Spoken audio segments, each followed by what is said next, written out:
Hey, welcome to Q&A, where you ask your questions and I do my best to answer. I got a question this time round that's not something I had ever thought about, and it's really got me thinking, and maybe it will get you thinking as well. So let's jump straight in. I heard someone link Revelation chapter 6 verses 5 and 6 to inflation, and that maybe we are getting into the last days. Would you agree? Well, when I read this, I thought Revelation chapter 6, I have never heard Revelation in the context of inflation. So I had to look at, and this is what it says. Revelation chapter 6, verses 5 and 6. When the Lamb broke the third seal, I heard the third living being say, "Come." I looked up and saw a black horse, and its rider was holding a pair of scales in his hand. And I heard a voice from among the four living beings say, "A loaf of bread or 3 loaves of barley will cost a day's pay, and don't waste the olive oil and wine." And it certainly has that inflationary sense about it, doesn't it? That the times are such that everyday items are exorbitantly expensive. This passage does, I think, speak of inflation, and it follows on the heels of the second horseman, which is the bringer of war. So the two events go hand in hand, don't they? And they're two events that we're facing globally, aren't we? We are facing inflationary pressures globally, and things are getting more expensive. There's no question of that. Even here in New Zealand, we are complaining and wrestling with increasing food prices. Things are becoming exceedingly expensive. Everyday food items have certainly gone through the roof. And of course, the war in the Ukraine is adding inflationary pressures globally. And so certainly these two events in the Bible are linked, and we see them played out today. So is this a sign, as the question is being asked, that we're getting into the last days? Would I agree?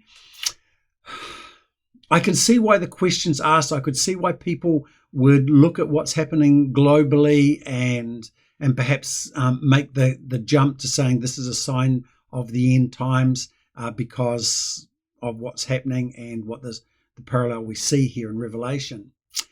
Would I agree?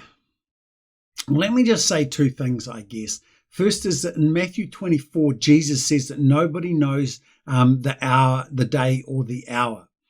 So nobody really knows exactly when the times are. So I think we've got to be cautious about linking particular events in Scripture with particular events that are happening today in terms of end time theology. However, having said that, Jesus did tell us to read the signs of the times and to what they are pointing. And I think that you could argue a case for suggesting, not for arguing outright, but for suggesting that the events that we are experiencing that are unfolding in the world today seem to line up with things that are spoken of in Scripture in terms of what to expect in those last days. So whilst I don't think you can categorically say we're in the last days, I think that you can say that all of the evidence in Scripture points to the reality that we should live as though we are.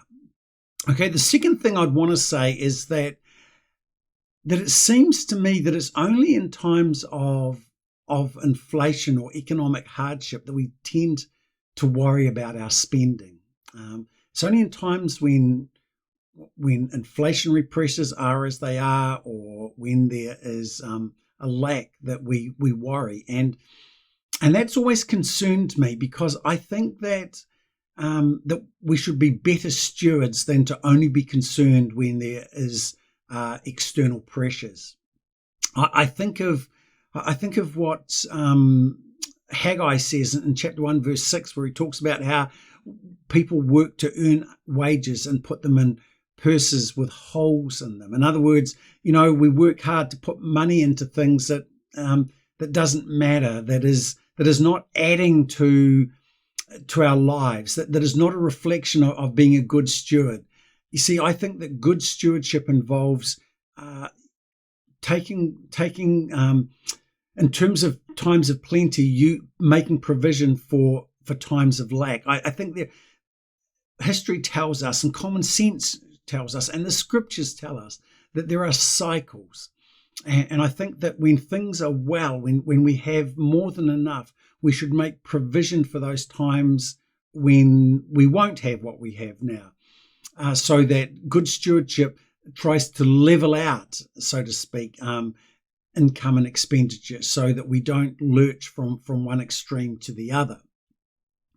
I also think that good stewardship means we learn to trust in God and not simply ourselves. I think of what it says in Proverbs 11:28, that those who trust in their riches will fall, but those who are righteous will thrive like a green leaf, or something like that. I can't quite remember how exactly it ends, but that point is that those who learn to trust in, who trust in themselves are going to fall because they think they've got enough. They think that they can control their destiny based on their economics, and they're destined for a fall, says the scriptures. Whereas those who trust in God prosper no matter the season they're in. So for me, I think that the inflationary pressures that we're facing should force us to re-examine our sense of stewardship. And while we still have the ability to begin to make provision for whatever may come, instead of living out of the fullness of our income, live out of less, so that when times of hardship come, we have reserves to be able to weather them. I think that we should look at the times in which we live and measure them against Scripture and ask ourselves, are these the times that the Scriptures point to?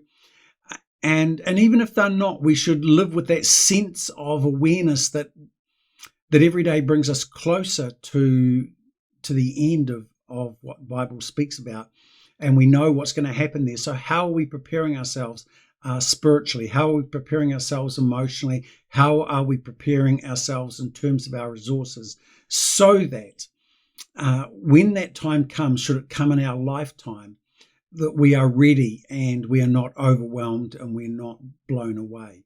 So yeah, it's a great question to consider. I'll be honest, I've read this passage I don't know how many times, and I've never made that inflationary connection. And yet, you're right, it's there. And certainly in the end times, with the wars that we read about, and given history and inflation, we should expect it. We shouldn't, and we need to prepare for it. So it's a good question in these days to think about, how are we preparing for the future? And it's a good question to get us to think about our stewardship now, and how do we live out of what God's given us, not for ourselves, but so that we have what we need to provide for ourselves, so we can continue to providing for others as well. So those are my thoughts on it. Not sure if I've answered your question, but there you go. As always, you can ask your questions on Slido.com. Use the hashtag ALC22. But that's it for this time. Until next time, God bless.